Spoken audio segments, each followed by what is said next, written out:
3. Hey, everybody. It's that time again.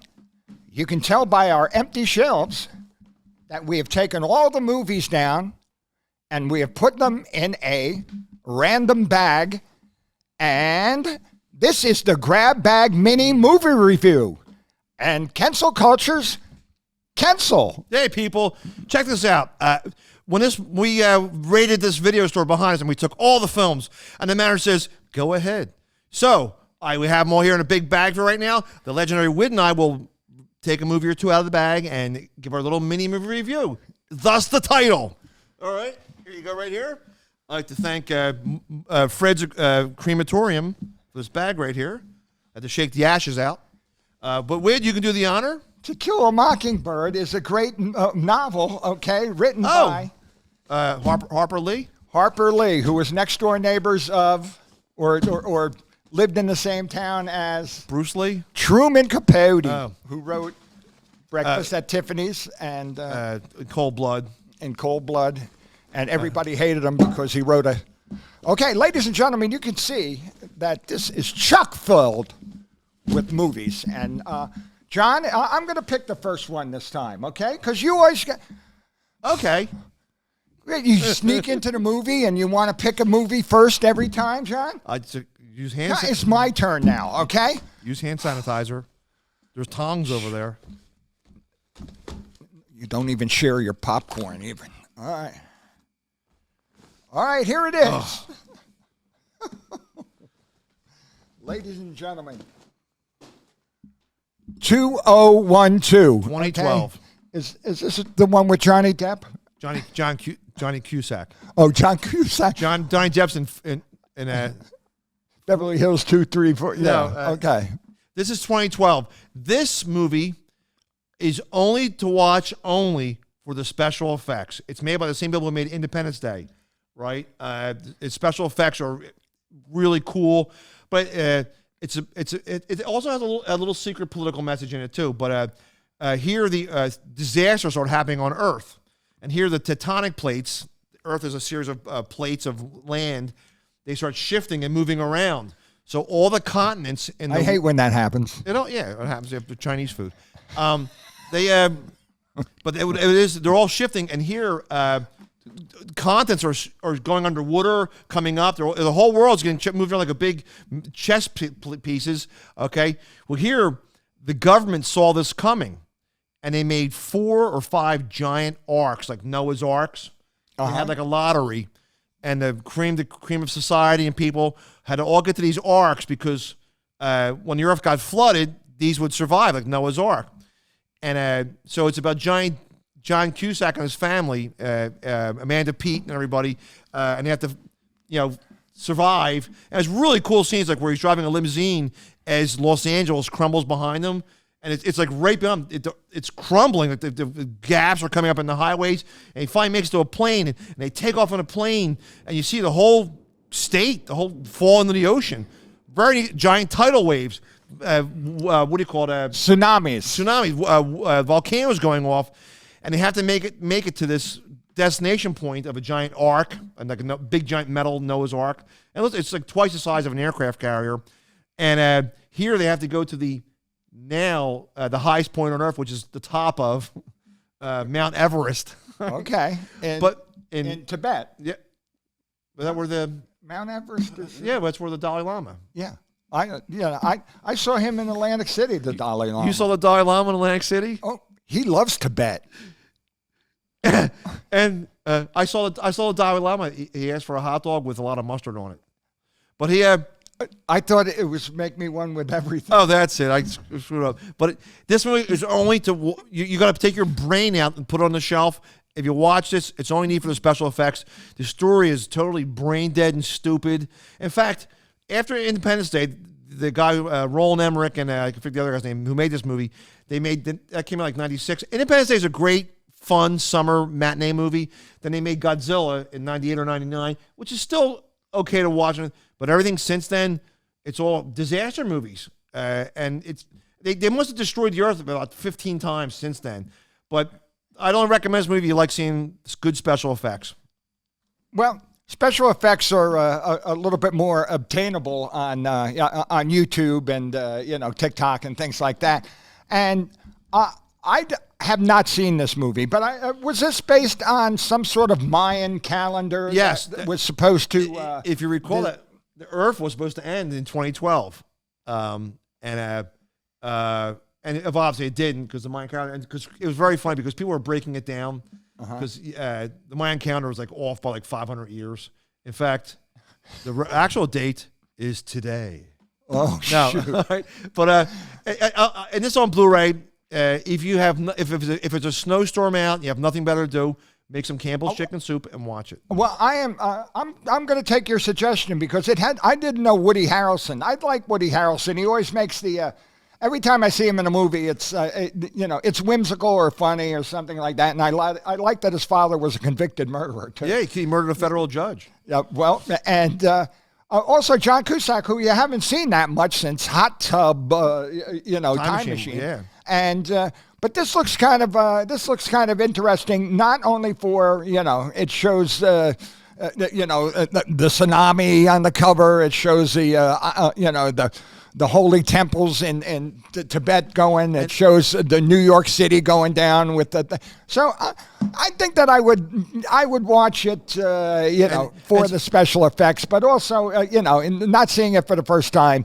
It sounds kind of intriguing, and there's George Siegel's in it. He's playing one of their fathers, right? And he's like on a cruise ship, and he knows it's coming, and you see his cruise ship gets swamped by a 5-mile high tidal wave. At the end of the movie, they show him in a dinghy, like he survived, and there's no way he could have survived this.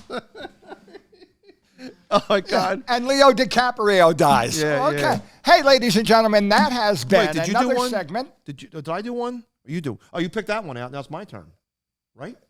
Oh, that's right, because I went first this time. I'm so sorry, John. Okay. 2012. It's so 10 years ago.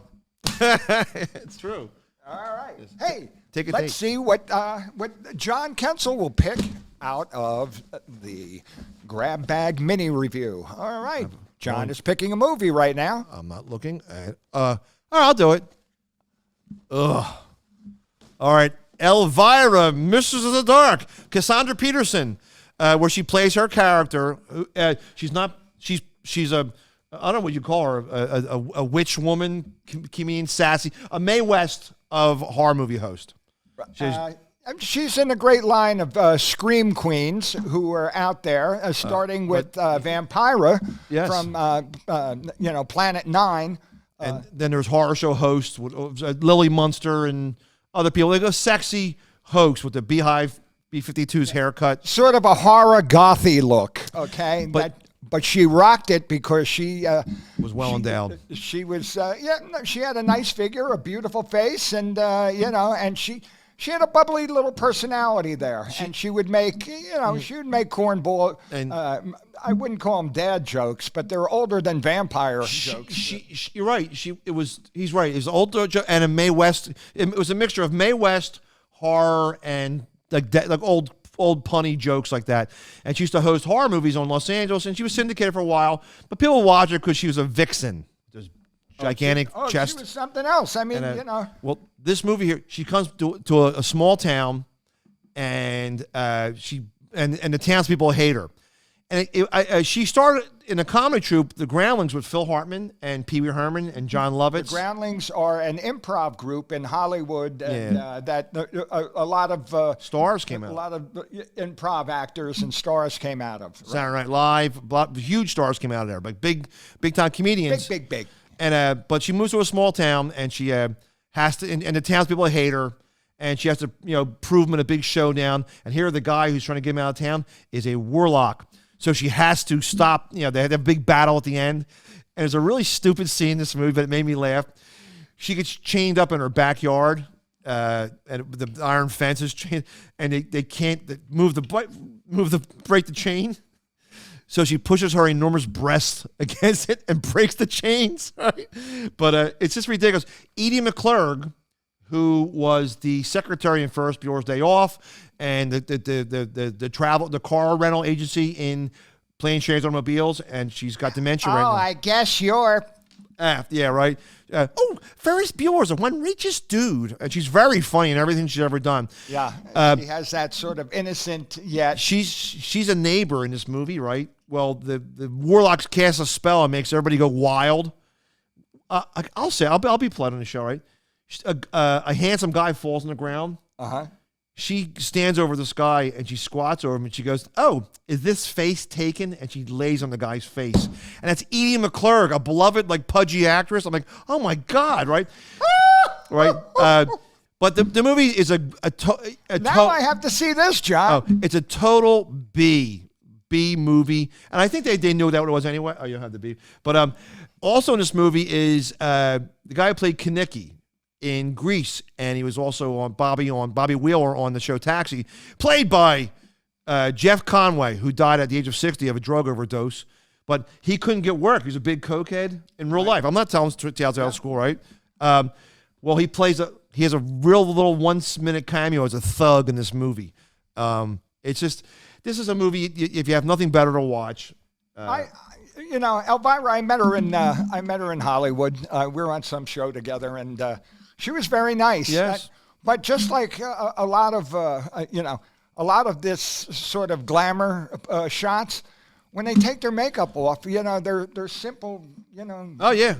nice, really? just normal women. There's a movie called Pee-wee's Big Adventure. Oh yeah. When he goes to the biker bar and he knocks over the bikes and they grab him, they put him in the bar, and they go, "Let's get this guy, let's string him up, let's beat him up." And you hear, and Pee-wee goes, "I say we let him go." Right? Well, a female biker grabs him and she goes, "Let me have some time with him." And Pee-wee goes, "Yeah." That female biker is Elvira without makeup on. She just released a biography about a year or two ago about her life. She danced for Dean Martin. She had like famous people like Sinatra like hit on her. All right. Oh, I'm sure they did. She was, she was beautiful with or without makeup. Yeah. The makeup just enhanced certain parts. But when she took them off, she looked like a well-scrubbed California girl. Yep. And hey, we love Elvira. Okay, she was something else. She says Halloween. She was an adolescent boy's dream. Yes. Okay, and she just followed a tradition that has been set in science fiction for a scream queen. Okay, which she was. She took it and updated it. If you think about this character too, because we were talking earlier, as a kid, teen boys like fell in love with horror movies. Frankenstein, Dracula. Right, we all did that gory period. But then when kids go through puberty, they're boys, and they see her. So she's a combination of sexy and horror. It was very cool. That's why she has VHSs out. Yes. Ladies and gentlemen, we want to suggest that you press that notification bell, or you hit the subscribe button, or either the other way around. Or both. Yeah. Hey, ladies and gentlemen, I am the legendary Wid, and this is John Kensil of Kensil Culture, and we're saying thank you for watching Grab Bag Mini Movie Reviews.